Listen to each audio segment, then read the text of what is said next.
ये है दिल्ली दर्पण।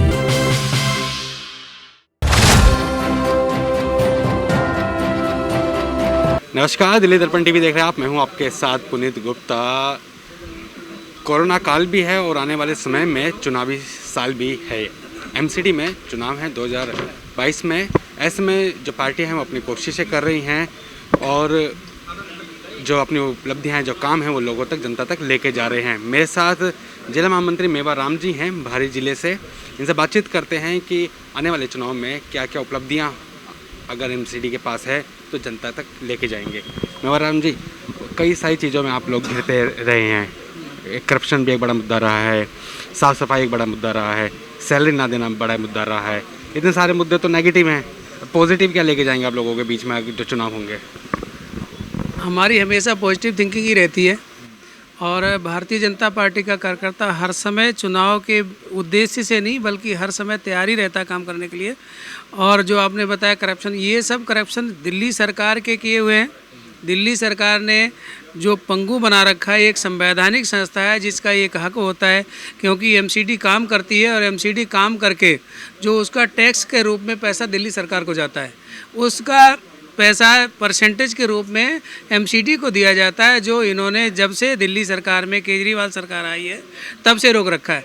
आप एमसीडी की बात करें तो उससे पहले सीधा स्थित थी, कभी इस तरह की दिक्कत नहीं है। और उस समय से बाद में जब भाजपा आई है, भाजपा ने जो काम किए हैं, जैसे आपको गाड़ी आती है सवेरे सवेरे ही, कर्मचारी हैं, कर्मचारी अपना काम करते हैं, लेकिन किसी भी व्यक्ति को जब 2-2, 3-3 महीने तनख्वाह नहीं मिलेगी, स्वाभाविक उसके मन में भाव जाएगा कि मैं क्यों काम करूं। उसके बावजूद ही वो काम करते हैं। इसके सबके लिए दिल्ली सरकार दोषी है क्योंकि वो पैसा नहीं दे रही है। इतनी सारे जो हड़तालें हैं वो हमने कवर की हैं कर्मचारियों की, वो कभी दिल्ली सरकार को गलत नहीं बताते, वो हमेशा एमसीडी को ही बताते हैं और हाय हाय एमसीडी ही करते हैं, बीजेपी करते हैं। क्योंकि वो कहते हैं कि हम तो जो कर्मचारी हैं वो एमसीडी के कर्मचारी, हमें क्या मतलब है दिल्ली सरकार से। हाँ, ये बिल्कुल सही कहना है, लेकिन ये इसके लिए जो फंड आता है वो दिल्ली सरकार देती है। और आपकी जानकारी के लिए एमसीडी के स्कूल जो ये दिल्ली सरकार कहती है, उसके लिए जो बच्चे पढ़ कर के जाते हैं, अच्छी शिक्षा वहाँ से मिलती है। दिल्ली के हॉस्पिटल, एमसीडी के हॉस्पिटल हैं, आप उनकी स्थिति देखो तो वहाँ भी स्थिति इनके दिल्ली सरकार के उससे हर तरह से अच्छी मिलेगी। ठीक है नहीं? तो ये जो है दूसरे को आरोप लगाते हैं, केवल दिल्ली सरकार। आपने सारी चीज़ों का देखा, इन्होंने वाईफाई के लिए का कुछ नहीं दिया, इन्होंने कहा हम जगह कैमरे लगाएंगे, कुछ नहीं किया। इन्होंने सबसे पहले जब आए थे तो इन्होंने शिक्षकों के लिए कहा था हम परमानेंट करेंगे, आज भी वो हड़ताल कर रहे हैं। तो ये दूसरों के लिए तो कहते हैं, खुद तो कुछ करते नहीं है ना। ठीक है। और वो ये जो आरोप प्रत्यारोप है, क्या लग रहा है कि अंत क्या होगा, कैसे कब ख़त्म होगा? कब लोगों को साफ़ सफाई मिलने लग जाएगी, कब करप्शन ख़त्म हो जाएगा और कब तनख्वाहें मिलने लग जाएंगी? उसका अंत क्या है?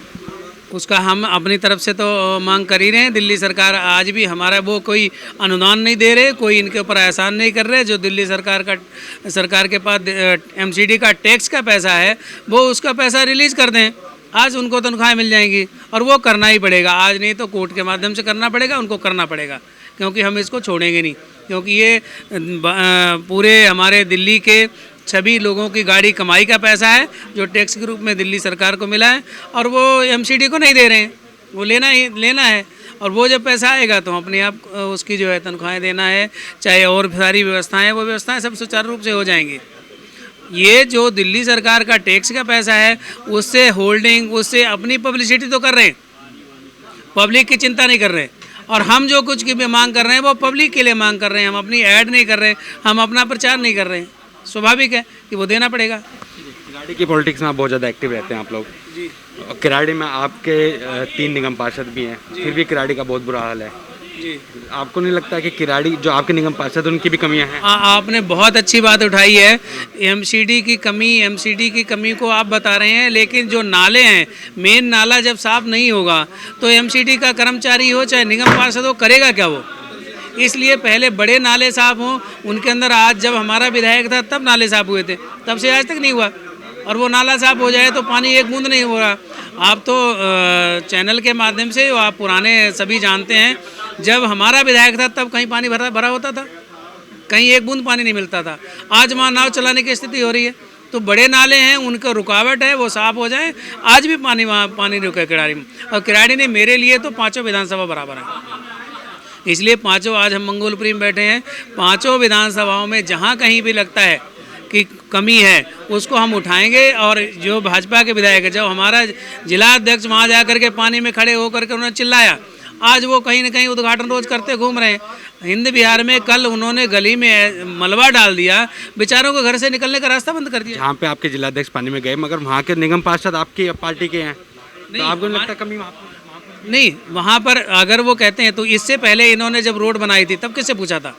तो रोड बनाने का जब फंड रिलीज नहीं करेंगे तो रोड कहाँ से बनेगी? अपने आप जा कर के दो गाड़ी डाल देते हैं और दूसरे दिन उसको एडवर्टाइजमेंट करते हैं।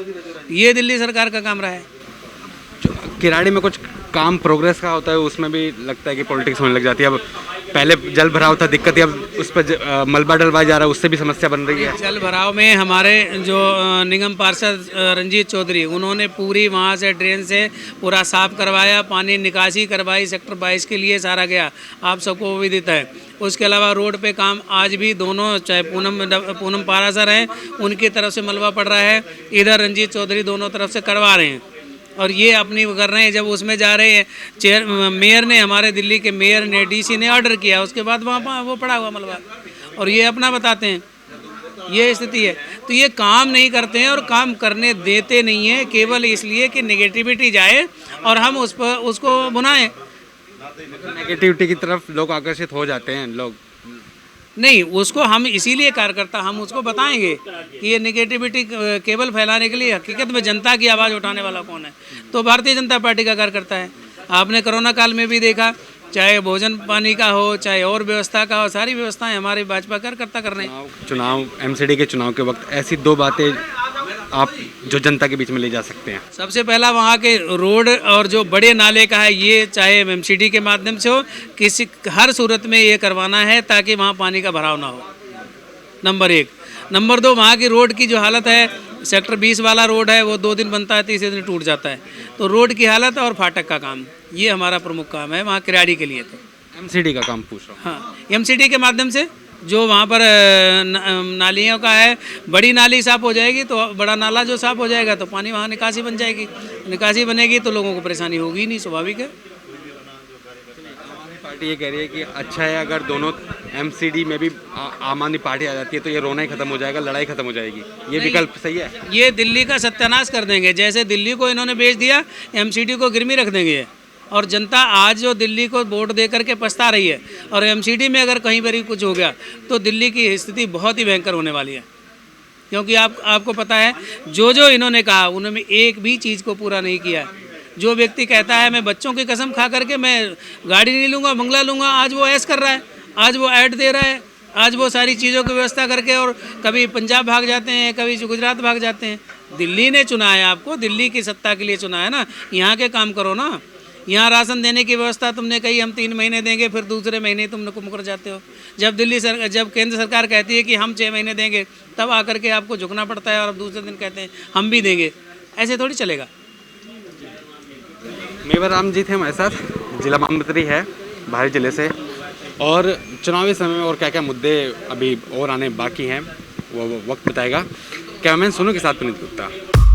लेटेस्ट खबरों के लिए सब्सक्राइब करें हमारा YouTube चैनल या फिर लॉग ऑन करें www.delhidarpantv.com। खबरों की कवरेज और विज्ञापनों के लिए संपर्क करें इस नंबर पर।